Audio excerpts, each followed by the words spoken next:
Ako na naman to si Cheng and welcome back to my channel. So, ngayong araw na to guys, papakita ko sa inyo kung paano gumawa ng pen holder gamit lang ang colored paper. Mabilis, mura, at maganda. Tara! Okay, so sa nakikita nyo sa video guys, kailangan na siyang i-fold. Ganyan. Para makagawa kayo ng square. Perfect square. Then, i-cut.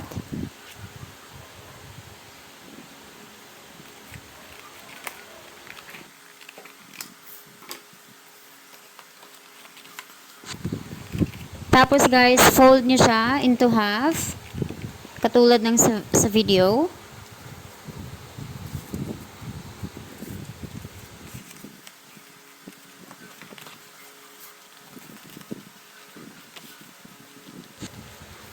Tapos, fold din na naman uli.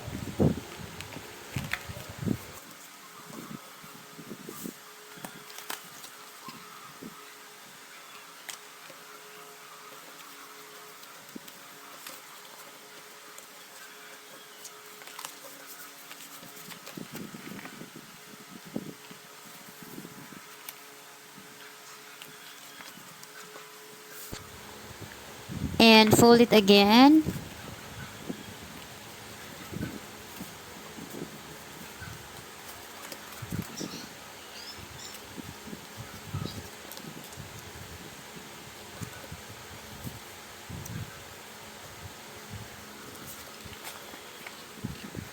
Tapos, yung apat na dulo, guys, kailangan nyo siyang i-fold in, okay, katulad ng ginawa ko sa picture, sa video, I mean. Yan sa video.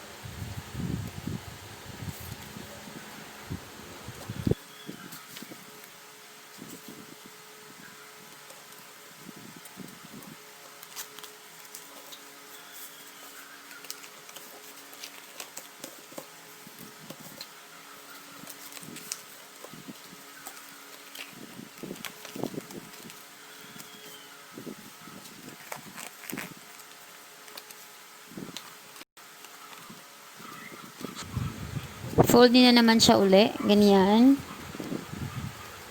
Okay. Okay, so dito guys, kailangan nyo ng ibang kulay para magkaroon naman ng buhay yung ating pen holder. Cut nyo lang siya.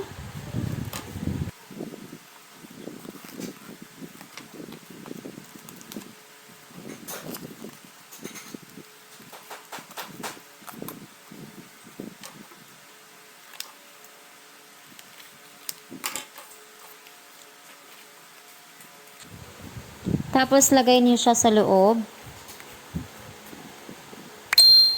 Katulad ng nasa video. So, after nyan, ipapasok niyo siya sa kabilang side. Tapos, ipupush nyo lang siya. Ganyan. Wala na yung glue. Diretso na yan. So, ganyan yung itsura. Okay, so kailangan nyo ng 6 na pieces guys. Tapos idikit na lang siya. And, okay, ganyan. Katulad ng ginawa ko sa video. And make sure na yung triangle na may ibang kulay ay nasa labas.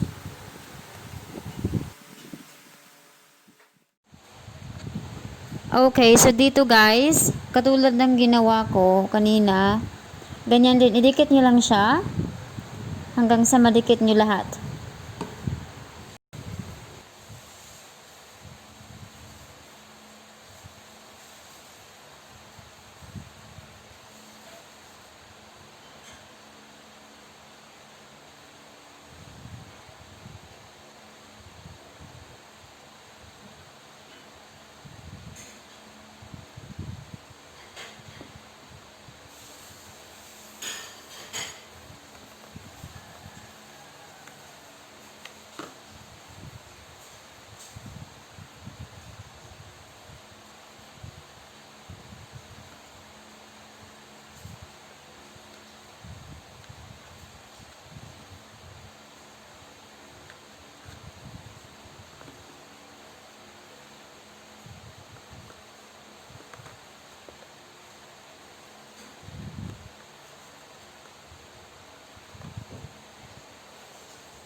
So, dito guys, napapansin nyo, medyo maliit yung space.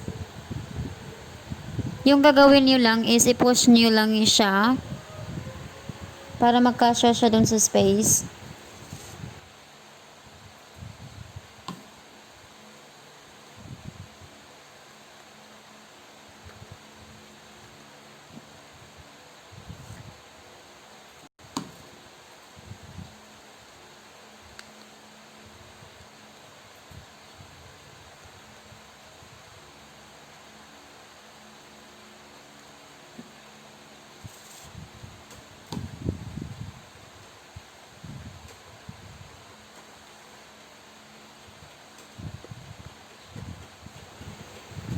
Okay, push nyo lang. Ganyan. So, next guys, i-trace nyo lang siya sa colored paper. Katulad na nakita nyo sa video. Tapos, gupitin.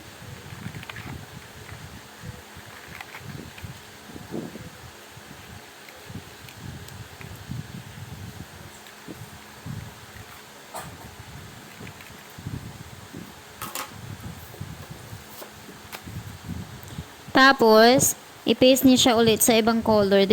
Depende sa inyo kung anong kulay yung gusto niyo. Paste niyo siya. Ganyan. Tapos, kupitin niyo naman ulit. Lagyan siya ng space. Okay, so ganyan siya guys. So, nakikita niyo sa video. I-paste niyo lang siya para dumikit siya at di malaglag yung pen natin.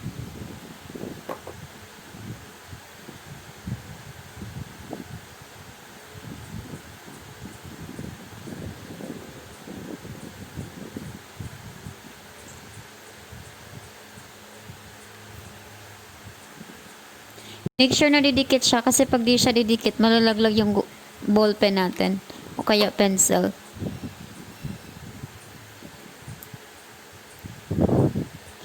Okay, so tapos na tayo. Ganyan lang siya. So, guys, ito na yung resulta ng DIY natin kanina. So, ganyan yung itsura niya sa labas. Ganyan. Tapos, ganyan yung itsura niya sa loob. Ganyan siya. Okay, di ba maganda? Tsaka mura pa. Hindi, may pen holder na ako. Okay, so guys, thank you so much. Maraming salamat po sa panonood ng video ko. And sana nagustuhan itong video yung ginawa ko at nakatulong sa inyo, lalo na sa mga bata, di ba?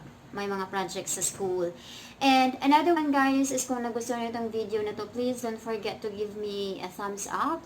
Subscribe kayo o mag-comment. Tsaka huwag niyong kalimutang i-hit yung notification bell para updated kayo sa mga videos ko. Maraming salamat po. Thank you so much and have a nice day. Bye-bye! See you next time!